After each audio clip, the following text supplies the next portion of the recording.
Udah ya, Pak. Belum, bentar. Masih loading. Saya masih loading. Sabar, sabar, sabar.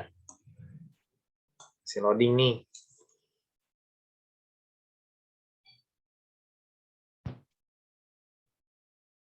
Aduh. Masih blank di sini. Yang lain masih ngeblank nggak? Ngeblank sih kalau saya ini. Nah, tunggu aja coba, sabar. Ting. Ada nggak? Diulang lagi aja, Pak. Nah, yaudah coba ulang lagi.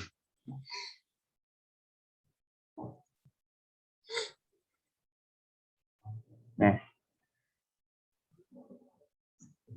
Belum. Masih loading.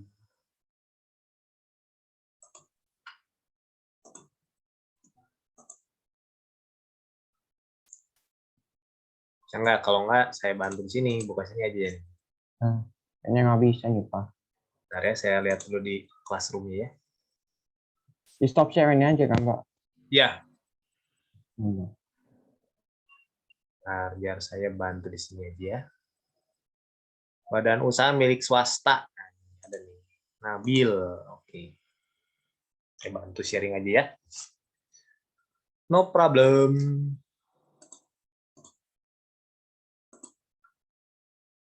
Oke, sabar. Nah, oke. BUMS.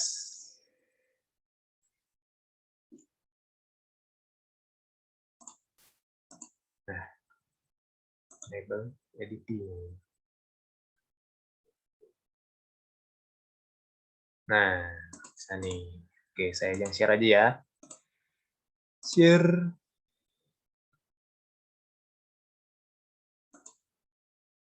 Langsung dimulai aja ya, Pak.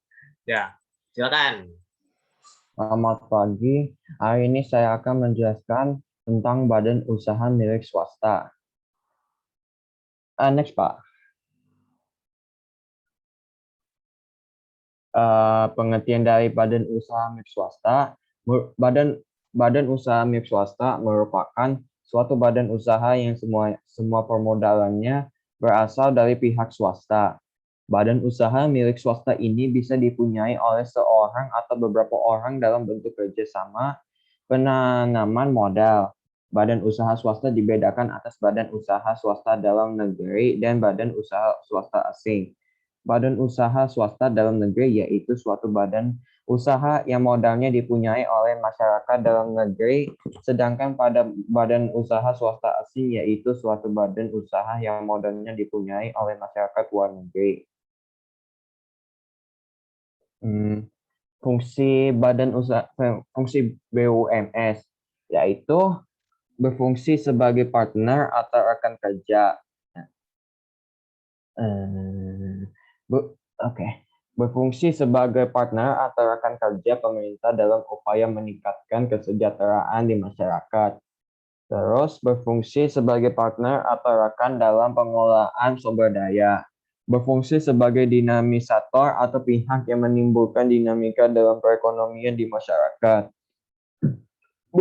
Dan yang terakhir berfungsi sebagai pihak yang memberikan pelayanan untuk masyarakat. Next. Peranan dari BUMS yaitu dia sebagai mitra pemerintahan dalam kegiatan perekonomian, membantu pemerintah dalam pengelolaan kegiatan ekonomi yang tidak ditangani pemerintah, meningkatkan penerima dan devisa negara, menciptakan lapangan kerja dan mengurangi pengangguran, membantu meningkatkan produksi nasional, membantu pemerintahan dalam usaha pemerataan pendapat, dan meningkatkan pendapat negara dari pajak.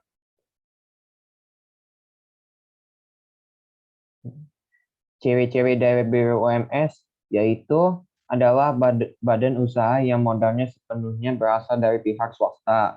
Pengawasan yang dijalankan secara hierarki dan fungsional oleh si pemegang perusahaan untuk mencari keuntungan yang sebesar-besarnya dalam pembagian laba berdasarkan pada pemiliknya saham atau modal terbanyak.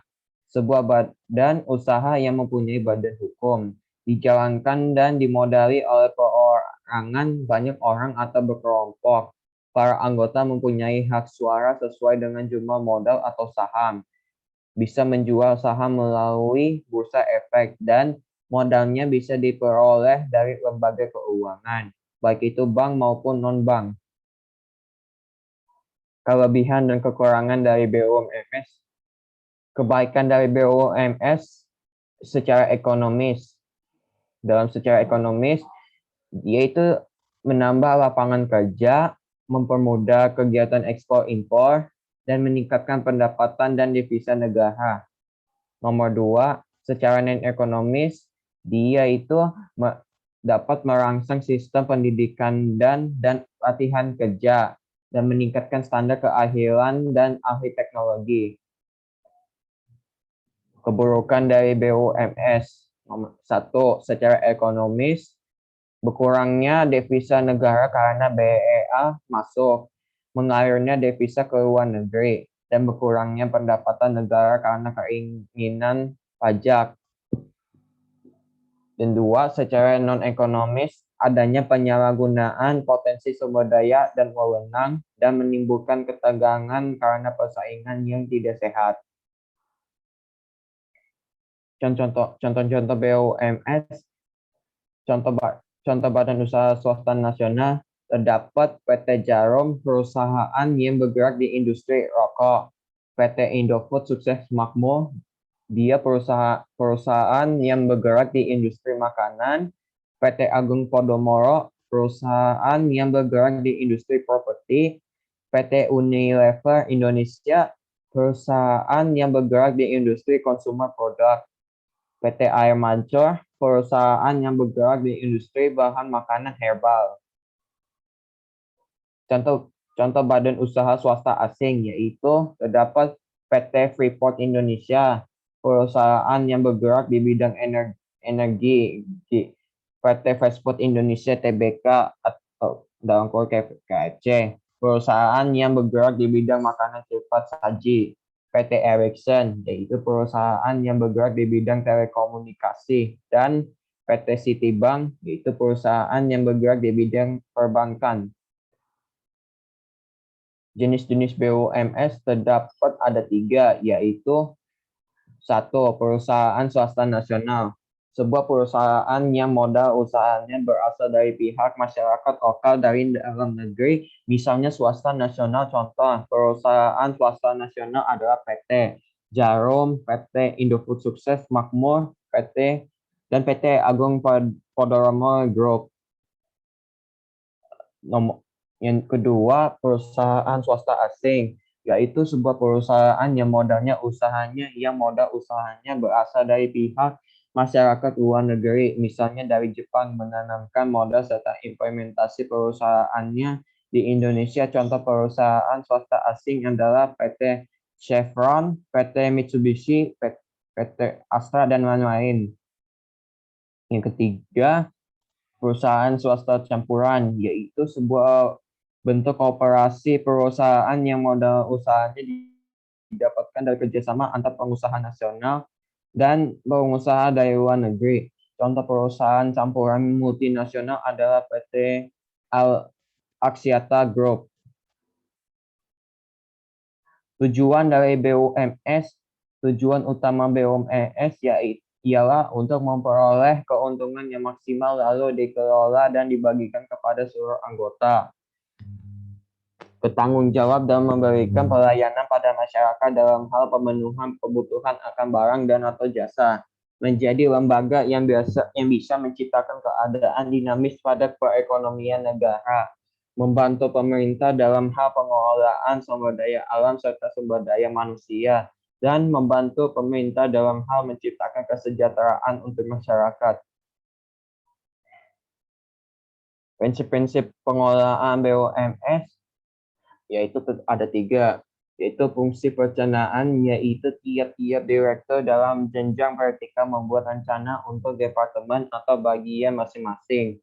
Yang kedua, fungsi perorganisasian, yaitu perorganisasian harus mencerminkan wewenang penuh dalam memimpin pelaksanaan pekerjaan dan harus dapat menentukan arah serta tujuan pekerjaan antar bagian dalam perusahaan. Yang ketiga, fungsi pengenalan, yaitu fungsi yang memfokuskan pada terciptanya suatu keadaan yang memungkinkan karyawan dan seluruh anggota organisasi sadar akan karyawan dan seluruh anggota organisasi sadar akan pekerjaan dan termotivasi untuk mencapai suatu prestasi yang baik bagi mereka sendiri dan pada akhirnya akan membawa kemajuan bagi perusahaan. Yang keempat, fungsi pengawasan yaitu seorang manajer harus mengawasi apakah tugas yang sudah diberikan telah dilaksanakan dengan baik sesuai dengan rencana yang sudah ditetapkan serta untuk mengambil suatu tindakan perbaikan.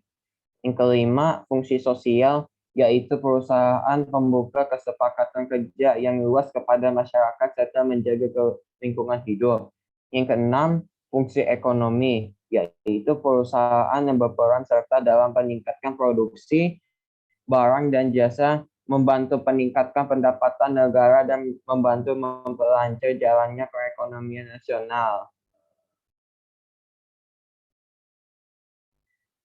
Bentuk-bentuk badan usaha milik swasta. Nomor satu, badan usaha perseorangan. Badan usaha perseorangan adalah suatu bentuk badan usaha yang hanya didirikan oleh suatu orang. Modalnya juga dari satu orang yang sekaligus memimpin dan bertanggung jawab atas segala pekerjaan dengan tujuan untuk mendapat laba. Yang kedua, badan usaha firma. Firma adalah persekutuan dua orang atau lebih untuk mendirikan dan menjalankan suatu perusahaan di bawah nama bersama. Dan masing-masing sekutu atau anggota memiliki tanggung jawab yang sama terhadap perusahaan. Tanggung jawab sekutu tidak terbatas sehingga tidak ada pemisahan antara kekayaan perusahaan dengan kekayaan pribadi atau tribe. Apabila perusahaan menderita kerugian, maka seluruh kekayaan pribadi dapat dijaminkan untuk menutup kerugian firma. Yang ketiga, badan usaha persekutuan komanditer. Persekutuan komanditer atau CV, Komanditer Vennootschap adalah persekutuan dua orang atau lebih untuk mendirikan usaha di mana salah satu beberapa orang sebagai sekutu yang hanya menyerahkan modal dan sekutu lainnya yang menjalankan perusahaan.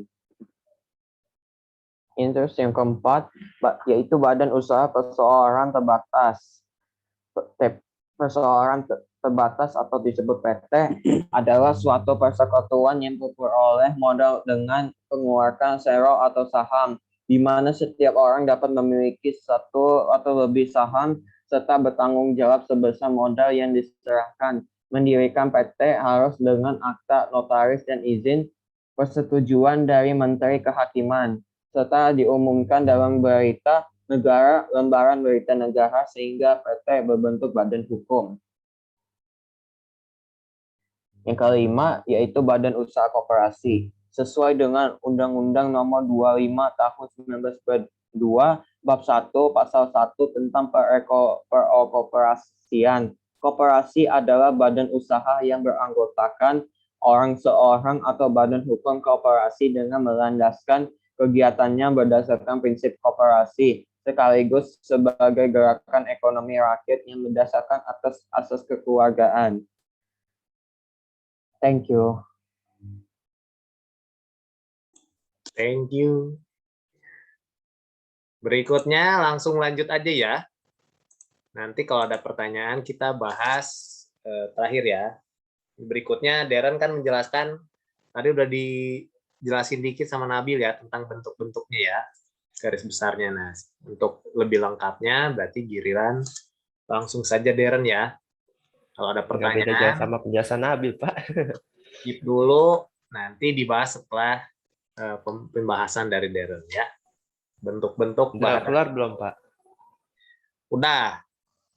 Tinggal di full screen aja nih. Ya. Selamat pagi semuanya.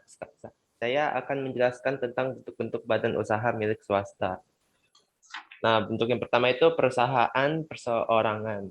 Dalam arti perusahaan perseorangan yaitu suatu badan usaha yang modal dan tanggung jawabnya dipegang oleh satu orang secara pribadi yang merupakan si pemilik perusahaan. Nah, ada kelebihan sama kekurangannya. Nah, kelebihannya itu gampang didirikan, lalu organisasi yang sederhana dan mudah karena kegiatan relatif terbatas dan perusahaan relatif kecil. Lalu pemilik mempunyai kebebasan yang seluas-luasnya.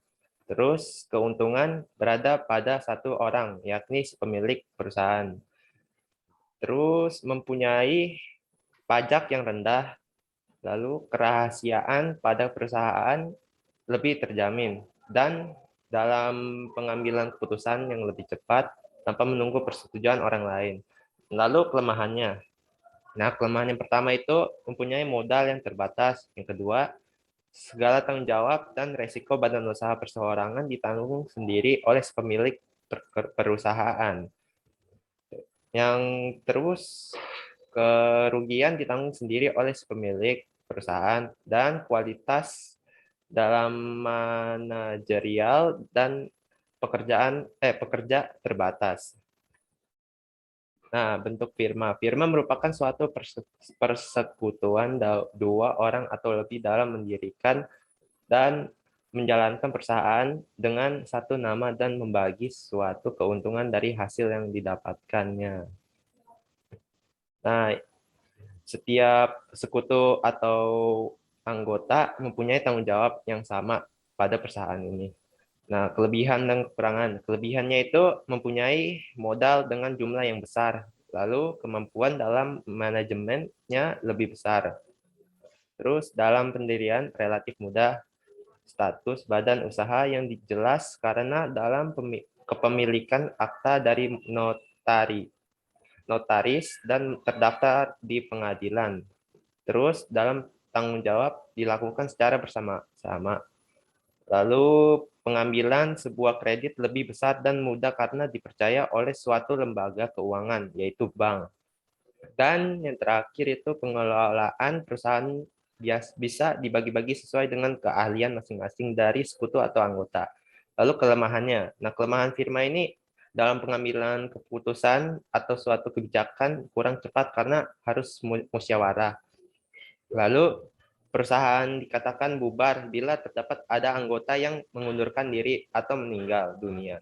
Dan yang terakhir, bila salah satu anggota membuat kerugian, maka anggota lain ikut juga menanggungnya. Bentuk yang ketiga, yaitu persekutuan komanditer. Nah, persekutuan komanditer merupakan suatu persekutuan dua atau lebih orang yang beberapa sekutu atau anggota hanya menyerahkan modal dan sekutu yang lain menjalankan perusahaan. Nah, dalam persekutuan komanditer ini dikenal dengan dua sekutu, yaitu sekutu aktif atau sekutu komplementer, dan sekutu pasif, atau bisa dibilang juga sekutu komanditer. Nah, sekutu aktif yaitu sekutu yang mempunyai hak dalam menjalankan dan memimpin perusahaan. Sedangkan pada suku pasif yaitu sekutu yang hanya menyerahkan modal. Nah, ada kelebihan dan kekurangan juga. Nah, kelebihannya itu mudah dalam proses pendirian, lalu kebutuhan dalam modal lebih terjamin dan terpenuhi, lalu cenderung lebih gampang mendapatkan kredit, terus sebagai tempat untuk menanamkan suatu modal karena sekutu dia mudah menginvestasikan dan mencairkan kembali modalnya. Lalu kemampuan dalam manajemen lebih besar. Terus pemimpin perusahaan bisa terdiri dari satu orang atau lebih. Habis itu kekayaan pribadi terpisah dengan kekayaan perusahaan, dan dalam pembagian keuntungan dan kerugian berdasarkan pada besarnya modal yang ditanamkan. Nah, kelemahannya itu cuma dua, yaitu yang pertama, kelangsungan dalam hidup tidak menentu karena banyak bergantung kepada sekutu aktif yang bertindak sebagai pemimpin persekutuan dan perusahaan, dan bisa terjadi selisih paham antar pemilik. Bentuk yang keempat, perseroan terbatas. Perseroan terbatas merupakan suatu badan usaha yang didirikan oleh beberapa orang dan hukum dan modalnya terdiri atas saham-saham. Nah, PT ini mempunyai kemampuan mendapatkan modal dalam jumlah besar melalui penerbitan saham. Nah, ada kelebihan kekurangannya juga. Nah, kelebihannya itu mudahnya dalam pengalihan kepemilikan. Lalu kebutuhan terhadap sebuah pengembangan modal terjamin dan terpenuhi. Terus kelangsungan sebuah perusahaan lebih terjamin dan mudah dalam memindahkan hak milik dengan menjual saham kepada orang lain. Nah, kelemahannya itu biaya pembentukan yang relatif tinggi, terus dalam pembayaran pajak besar, lalu sulit menjaga sebuah rahasia perusahaan, dan dalam proses pendirian perusahaan yang panjang. Terima kasih.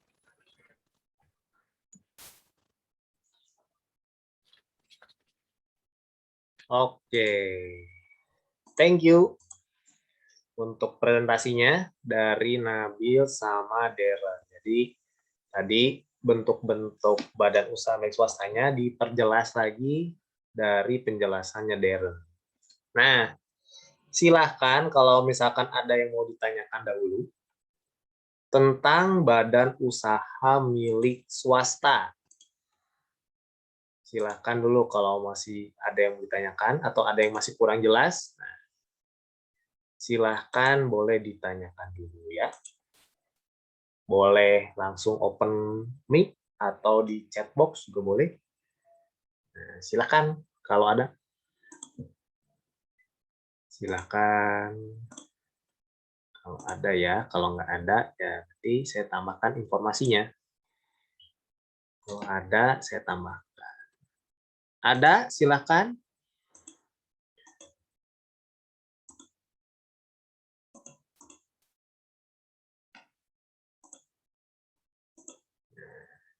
Kalau tidak ada, nah, itu materinya. Oh, ada nih. Ada nih, berani.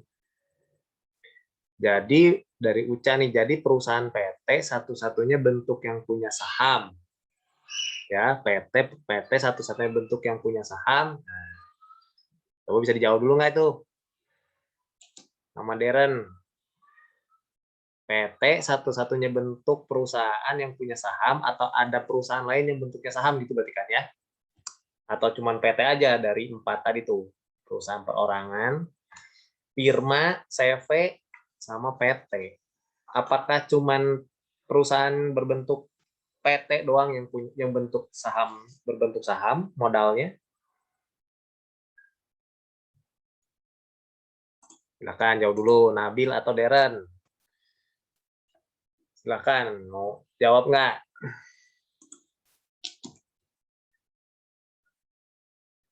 Apakah cuman PT yang modalnya berbentuk saham atau ada perusahaan lain? Badan usaha milik swasta bentuknya lain dan bermodalkan saham. Modalnya berbentuk saham. Bisa jawab? Bisa menjawab? Atau ada yang lain yang bisa bantu menjawab? Apakah ada perusahaan lain di luar PT yang modalnya berbentuk saham? Atau cuma PT doang? Ada? Silakan. Sebelum saya jelaskan, ini ya, saya tambahkan informasinya mengenai BUMS.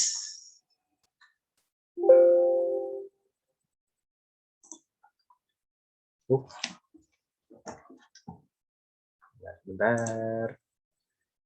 Kok begini? Nah.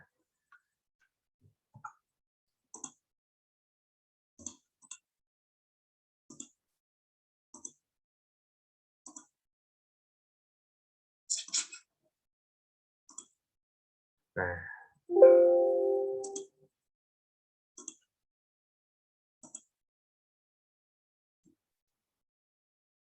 Oke ya, saya tambahkan saja berarti mengenai informasinya. Informasi mengenai badan usaha milik swasta. Kalau ada yang ditanyakan ya. Oke. Dari pengertian aja lah ya. Saya reverse lagi pengertian dari badan usaha milik swasta atau BUMS istilahnya tuh ya. BUMS berarti kalau kita dengar yang namanya BUMS berarti badan usaha milik swasta. Nih. Jadi badan usaha milik swasta itu modalnya, kalau kita bicara badan usaha ini pasti berhubungan dengan modal. Ya, bentuknya tadi dari bentuk-bentuknya berhubungan dengan modal.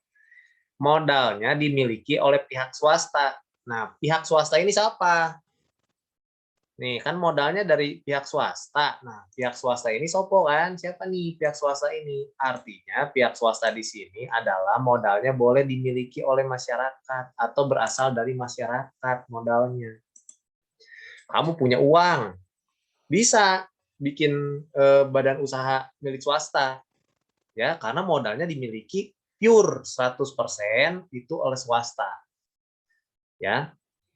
Jadi dimiliki oleh masyarakat. Nah, tapi dalam perkembangannya ternyata badan usaha juga nggak cuma dimiliki oleh swasta di dalam negeri.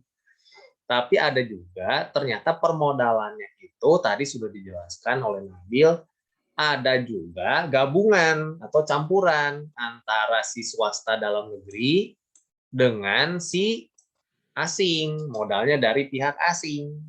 Ya, itu yang disebut dengan pengertian dari badan usaha milik negara. Nah, intinya kalau kita belajar badan usaha milik negara, modalnya dimiliki oleh swasta, tujuannya itu mencari keuntungan sebesar-besarnya.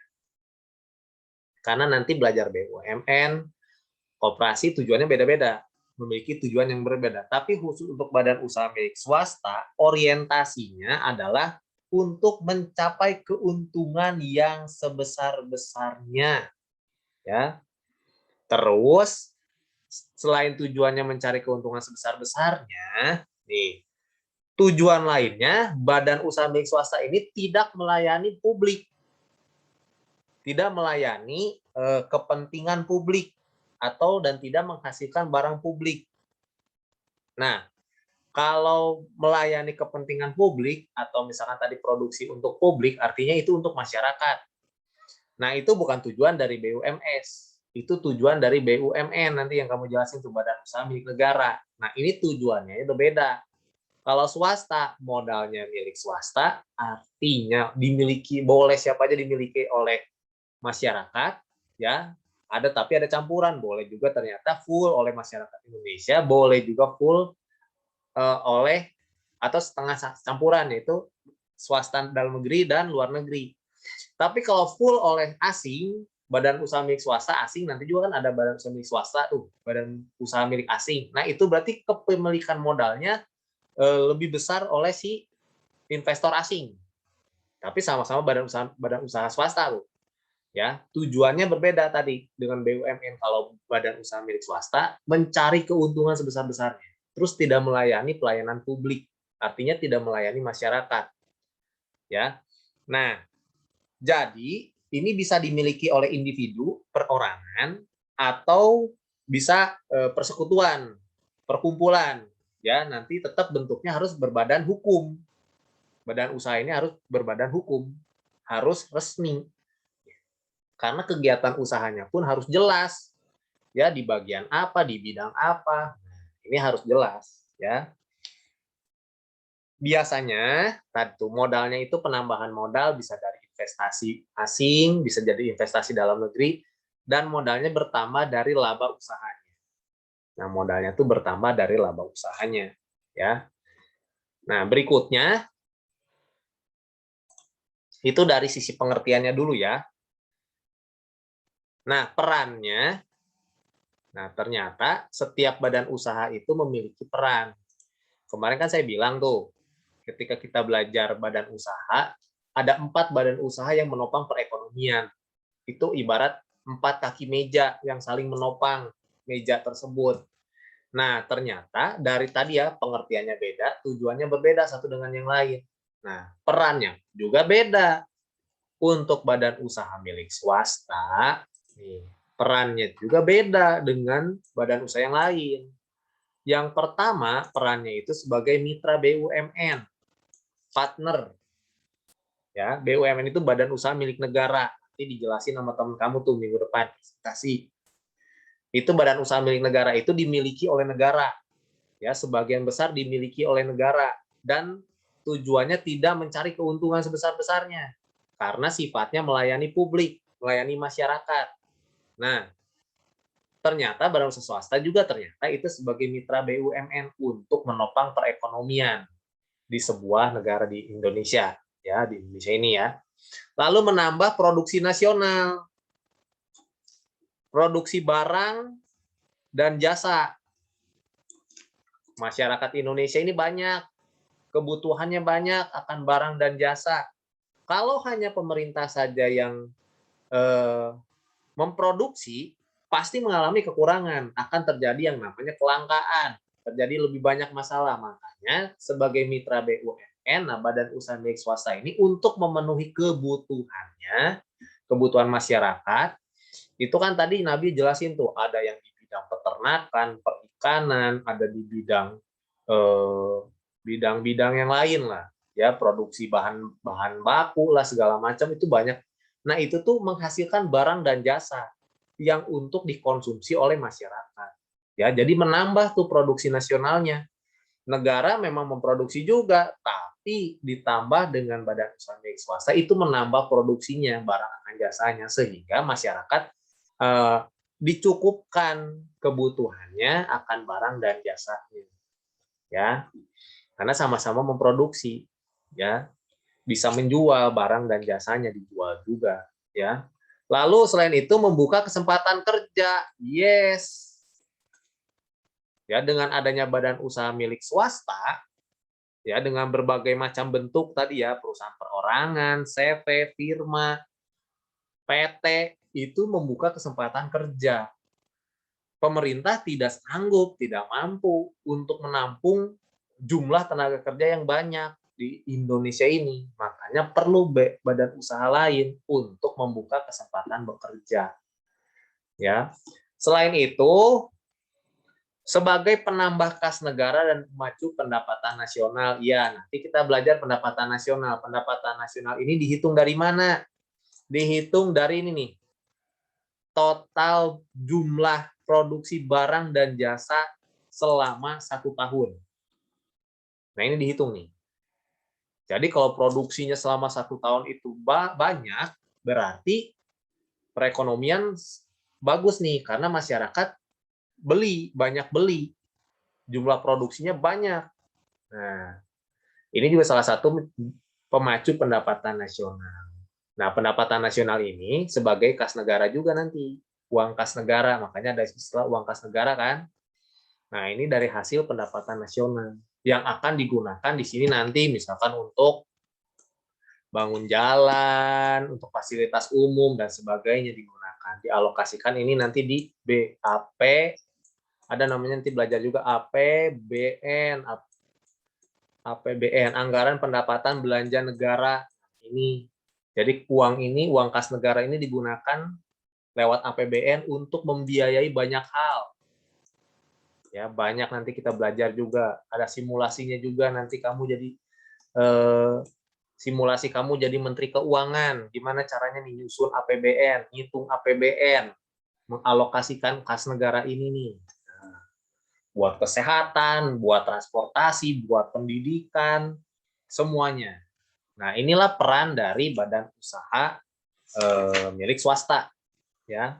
Secara garis besar seperti ini. Nah, bentuk-bentuknya, nah tadi sudah dijelaskan juga nih, bentuk-bentuk BUMS-nya, badan usaha milik swasta nih, itu ada yang namanya perusahaan perseorangan. Ya, perusahaan perseorangan. Namanya juga udah jelas, perseorangan, berarti modalnya, nih namanya udah perseorangan, seorang. Berarti badan usaha ini dimiliki oleh 1 orang. dan modalnya berasal dari si pemilik usaha itu sendiri. Itu badan usaha perorangan. Jadi si pemilik, tadi Dara menjelaskan juga, bertanggung jawab sepenuhnya terhadap perusahaan. Mau untung, mau rugi, dia yang bertanggung jawab. Kalau mengalami kerugian, dia yang harus tanggung jawab. Kalau keuntungan, ya dia juga yang menikmati. Ya. Terus dengan adanya badan usaha perorangan ini pendiriannya mudah, gampang. Ya. Karena istilahnya itu skalanya kecil. Kalau kamu pernah dengar ada istilah namanya UKM. Ada UKM, ada UMKM. UMKM. UMKM. Usaha kecil menengah, usaha kredit makro, mikro. Nah, ini nih. Jadi kecil, modalnya juga kecil, nggak sebesar badan usaha yang lain, ya, bentuk BUMS yang lain, karena dimilikinya oleh modal perorangan, ya. Lalu terus biasanya kalau di badan usaha perorangan itu biasanya kekayaan pribadi sama si modal perusahaan biasanya jadi satu tuh, ya. Biasanya masih seperti itu karena yang jalani si usaha sendiri, perusahaan sendiri kan istilahnya. Orang itu sendiri yang punya modal, orang itu sendiri yang jalanin, orang itu sendiri yang punya kekayaan dan sebagainya. Nah itu, ya. Jadi biasanya kalau di usaha perorangan ini harta atau kekayaan seseorang itu jadi jaminan si perusahaan itu. Nah ini, ya, badan usaha perorangan. Ini yang disebut dengan perorangan. Skalanya lebih kecil. Kamu bisa nggak? Bisa. Ya, kalau UKM atau UMKM ini badan usaha perorangan skalanya kecil, kamu juga bisa mulai dari sekarang. Jualan online. Nah, itu bisa tuh salah satunya. Kamu punya modal sendiri, kamu jalani usaha sendiri, kamu tanggung resiko sendiri kan? Nah, itu kamu sudah termasuk. Kalau kamu menjalankan itu, bisa kamu disebut juga sebagai badan usaha perorangan. Ya, karena modalnya kamu punya, kamu yang jalanin, kamu yang tanggung resiko. Ini juga nggak terlalu harus berbadan hukum kalau yang perorangan. Ya, kamu jualan misalkan kamu punya merek, punya brand, misalkan perusahaan kamu apa, kamu jualan online, kamu jual share di Instagram, di Facebook, ya di WA semua. Nah, berarti kamu sudah termasuk badan usaha perorangan. Menjalankan usahanya pribadi, modalnya pribadi, resikonya pun ditanggung pribadi. Tapi apakah badan usaha perorangan ini bisa maju? Bisa. Makanya berikutnya ada bentuk BUMS lagi adalah firma. Firma atau CV. Ya, firma dan CV, bukan atau. Firma dan CV. Modalnya nggak cuma berasal dari satu orang. Modalnya berasal misalkan kalau firma nih. Ya, tadinya misalkan kamu usaha cuma sendiri. Terus lama-lama kamu join lah sama teman kamu lah, partner lah. Gitu kan? Karena modal sendiri terlalu berat nih gitu kan, istilahnya aduh modalnya gede nih, tapi usaha semakin berkembang, makin maju, butuh modal lebih besar. Kamu ngajaklah teman kamu, ayo partneran yuk, kerjasama mau nggak? Nah ini ada yang namanya tadi firma dijelasin atau FA. FA nih singkatannya. Ini modalnya lebih dari 2 orang. Lebih dari 2 orang modalnya. Kamu sama teman kamu nih partneran berdua nih, ayo join yuk, kerjasama yuk. Tapi harus dengan nama yang sama. Nama usahanya harus satu, disepakati. Ya, mau apa nih usahanya? Mau apa? Nah, tapi sepakat. Kalau perorangan kan punya nama masing-masing. Nah, kalau misalkan sekarang udah gabung berdua, join, istilahnya partnership, nggak bisa pakai 2 nama, harus namanya tetap satu, dipilih mana, atau misalkan ganti nama, tapi kepemilikannya 2 orang. Ya, dengan syarat tertentu. Misalkan si pemilik ini kan jadi pemiliknya 2 orang nih atau lebih. Harus menyerahkan harta atau kekayaannya untuk operasional usaha, ya. Terus harus ada yang namanya itu akta pendirian. Nah, ini sudah mulai ada istilahnya tuh badan hukum, harus berbadan hukum. Harus diajukan ke notaris. Nanti biasanya akan diminta surat surat izin usahanya. Ada namanya SIUP.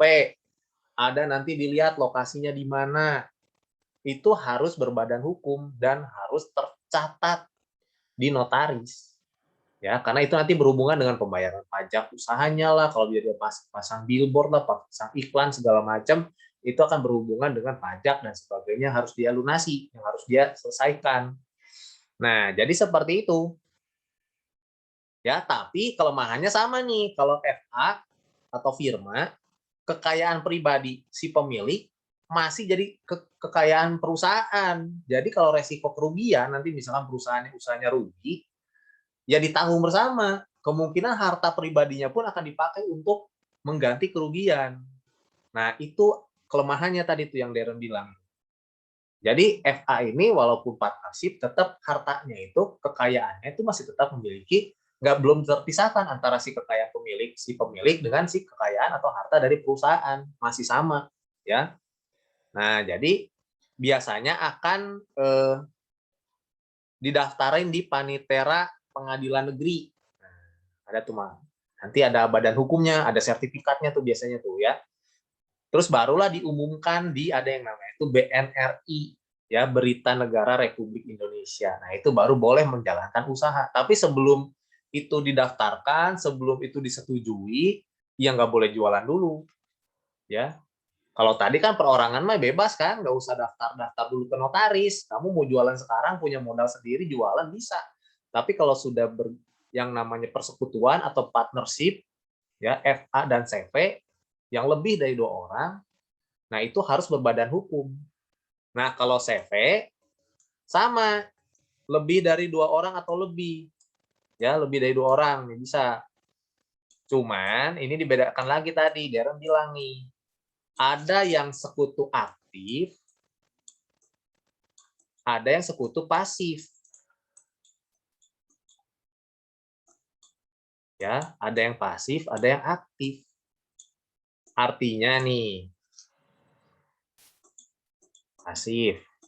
Nah, kalau sekutu pasif, jadi dia hanya menyertakan modalnya aja, ngasih modal aja lah. Udah, saya nggak mau jalanin usaha, pokoknya saya punya modal nih, saya kasih. Itu sekutu pasif. Tapi kalau sekutu aktif, dia punya modal, dia kasih modal, dia jalanin juga. Dia ikut terlibat dalam usaha. Ya, makanya sekutu aktif ini biasanya seluruh kebijakan perusahaan, keputusan-keputusan yang mau diambil perusahaan, itu diambil oleh si yang namanya sekutu aktif. Karena dia yang tahu, dia yang jalanin usahanya. Dia yang tahu pengeluarannya berapa, pendapatannya berapa, nanti barangnya akan diproduksi apa, marketingnya gimana, ya cara jualnya gimana, nanti siapa pembelinya dia tahu. Kalau pasif, ya dia cuman, ya saya punya modal nih, misalkan 100 juta nih, jalanin aja. Dia cuman dapat nanti istilahnya itu persentase dari laba. Nah, tapi di CV ini, ya di CV ini, tadi tuh, si harta kekayaan pribadi sudah mulai dipisahkan dengan harta perusahaan. Ya, karena ini kan lebih banyak dari orang, ini tuh biasanya CV bisa lebih dari 2, bisa 5 orang, bisa 6 orang, bisa 7 orang. Ya, bahkan lebih gitu. Cuman kan ada 2 macam tadi. Ada yang memang adalah saya cuma kasih modal aja, nanti tiap tahun aja kan, istilah tiap tahun ada laporan tahunannya, saya dapat berapa persen keuntungannya. Misalkan jumlah modal saya di perusahaan 20%, nah berarti mungkin keuntungan saya 20% dipotong biaya operasional dan sebagainya. Nah, itulah yang saya dapatkan. Nah, tapi memang biasanya kalau sekutu aktif, ya karena dia yang jalan usaha, ada keuntungannya pun dia pasti lebih banyak dibanding yang pasif. Nah, ini seperti ini CV, tapi tetap harus sama berbadan hukum. Didaftarkan dulu di notaris, ya sampai seperti tadi firma, ya.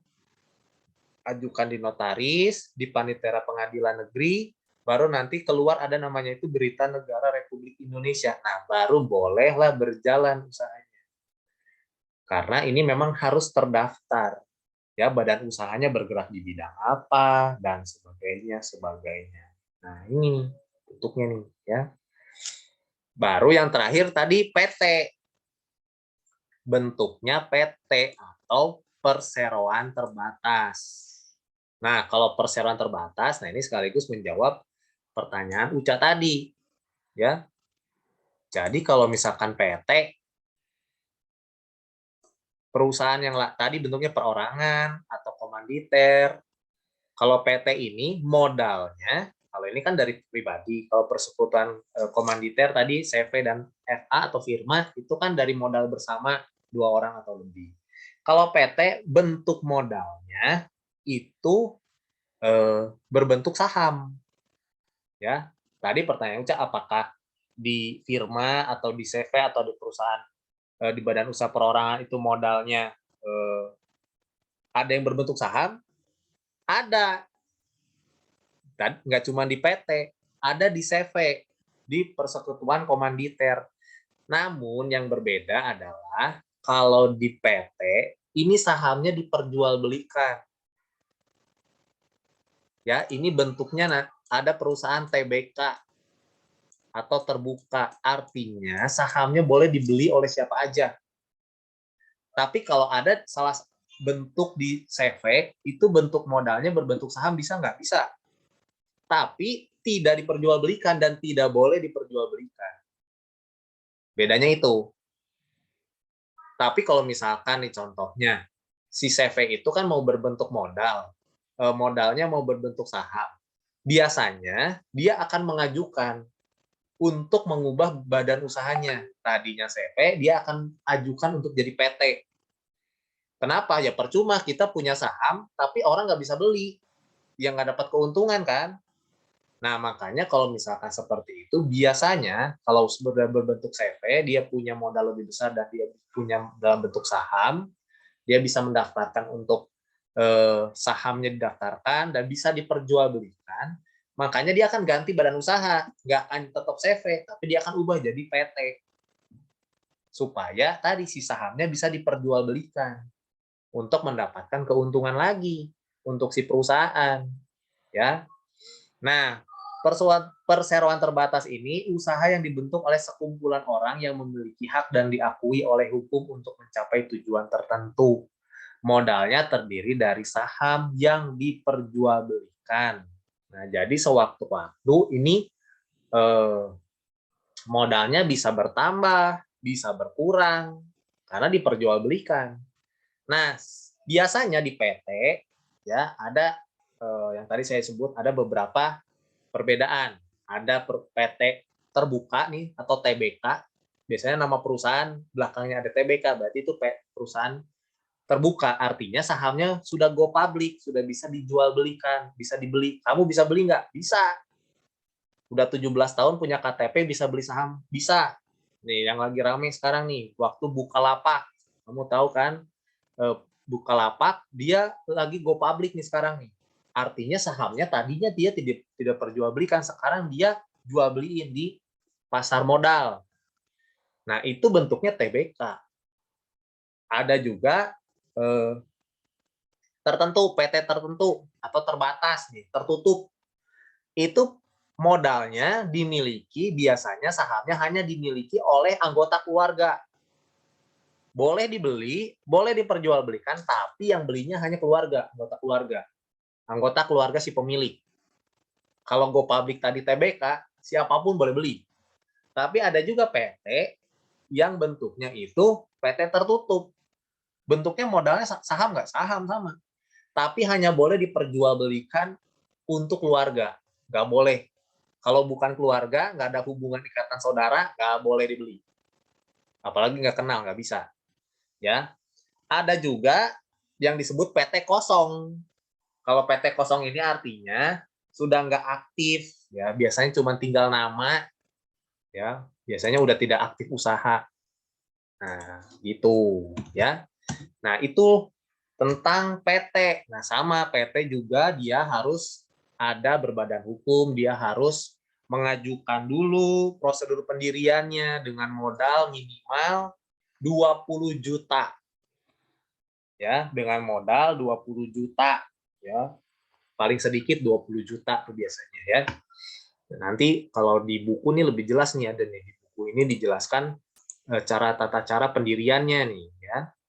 Ada dari mulai akta pendirian, dari pengesahan Menteri Kehakiman, terus pendaftaran di pengadilan negeri, pengumuman dalam berita negara, lalu biasanya PT ini dia ada struktur organisasinya. Ada yang namanya RUPS, Rapat Utama Pemegang Saham. Nah, ini keputusan diambil di RUPS, Rapat Utama Pemegang Saham. Ini adalah pemegang kekuasaan tertinggi dari perseroan terbatas. Nah, dari RUPS tadi, pemilik saham, itu di bawahnya ada direktur, ya, direksi, pengurus PT, ya, ada tuh. Lalu di bawahnya lagi ada dewan komisaris. Jadi kalau berdasarkan struktur organisasinya, itu dari rapat utama pemegang saham, ada direktur atau direksi, ya, terus ada juga dewan komisaris. Sama tuh, banyak tuh, ya. Nah, biasanya kalau PT itu ada yang namanya tanggung jawab sosial dan lingkungan. Nah, ada namanya itu apa sih?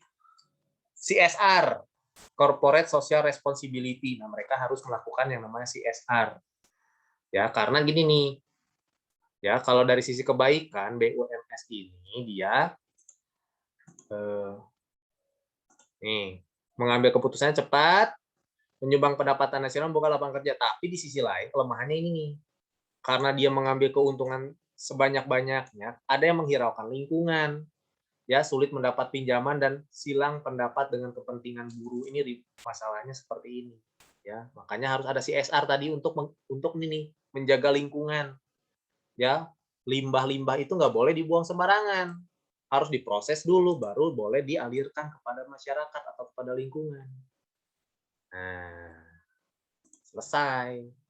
Itu mengenai badan usaha milik swasta. Ya, bentuk-bentuknya tadi contoh-contoh perusahaannya banyak ya. Yang sudah Nabil presentasi ini banyak nih. Ada contohnya nih.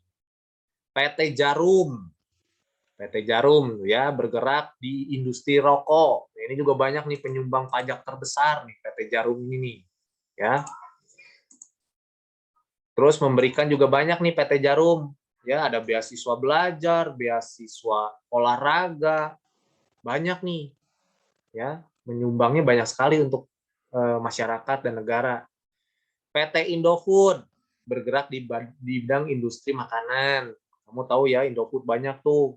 PT Indofood tuh mulai dari Indomie, mulai dari segala macam ya produk-produk makanan untuk memenuhi kebutuhan atau yang dibutuhkan oleh masyarakat. Agung Podomoro nih, kalau kamu tahu nih, ada Agung Podomoro itu industri properti ya, jual beli rumah, tanah, gedung, apartemen. Nah, itu ada nih contohnya. Unilever, ya, consumer product. Ya, Unilever kayak misalkan apa tuh, shampoo, sabun, banyak tuh PT Unilever. Kalau kamu beli produk atau apa, lihat di siapa yang memproduksinya. Ya, ada PT Unilever. Ada PT Air Mancur nih, makanan herbal, jamu-jamuan. Nah, ini modalnya dimiliki oleh berbentuk saham. Ya, jadi kalau kamu mau beli saham Unilever bisa nggak? Bisa. PT Jarum bisa dibeli nggak sahamnya? Bisa. Ya, biasanya kalau beli saham itu minimal transaksi satu lot. Satu lot itu biasanya 500 lembar. Nah, kalau misalkan satu lembarnya harganya 2.000, berarti kamu minimal bisa beli sahamnya 1 juta. Ya, nominalnya 1 juta. Nah, minimal satu lot, istilahnya gitu tuh. Ya, boleh nggak beli? Bisa, asal kamu punya KTP dan kamu punya dan harus daftar di perusahaan-perusahaan pialang. Atau sekarang mah udah bisa ya, kamu juga download aplikasi, bisa loh main saham sendiri. Ya, pakai Okta FX lah, pakai apalagi lah, banyak lah aplikasi-aplikasi di handphone. Kamu udah bisa, kalau udah 17 tahun kamu tinggal registrasi pakai KTP, udah bisa main saham sendiri. Ya, bisa beli nih kamu perusahaan-perusahaan nih, ya, sahamnya. Kalau yang asing nanti ini ada Freeport, ada fast food Indonesia nih KFC, Ericsson, Citibank ya. Tapi itu semuanya berarti kalau swasta asing ini berarti modalnya dimiliki oleh asing juga ya, nggak cuman oleh pabrik dalam negeri. Nah, ada perusahaan swasta nasional nih tadi ya termasuknya. Swasta asing Chevron nih. Chevron ini dia ke bahan bakar minyak. Mitsubishi berarti mesin dan transportasi. PT Astra juga ini lebih ke spare part ya, spare part kendaraan. Ada campuran, misalkan nih multinasional XL nih. Oh, kamu pakai provider XL. Nah, ini nih PT Axiata Group nih. XL tuh. Berarti itu memiliki campuran ya, kayak gitu. Nah, itulah yang disebut atau yang dinamakan badan usaha milik swasta yang ada dalam sebuah perekonomian di Indonesia. Itu. Wah, pas 10.30. Ada yang tanyain lagi? Jelas? Nah, nanti kalau sudah jelas, sudah. Tinggal lanjut ke materi berikutnya. Pertemuan selanjutnya badan usaha milik negara. Kita lihat perbedaannya apa. Ya. Oke, cukup ya? Terima kasih semuanya. Sampai ketemu lagi di pertemuan selanjutnya. Ya. Thank you semuanya. Kalau misalkan masih ada pertanyaan, boleh dicatat dulu aja atau boleh dikirim ke WA saya, boleh. Nanti kita bahas di pertemuan selanjutnya, oke? Thank you ya, Sek 5 ya. Sampai ketemu lagi hari Rabu berarti ya, Rabu depan ya. Selamat siang, selamat pagi, good morning semuanya. Bye. Terima kasih, Pak. Bye semuanya. Thank you, Pak. So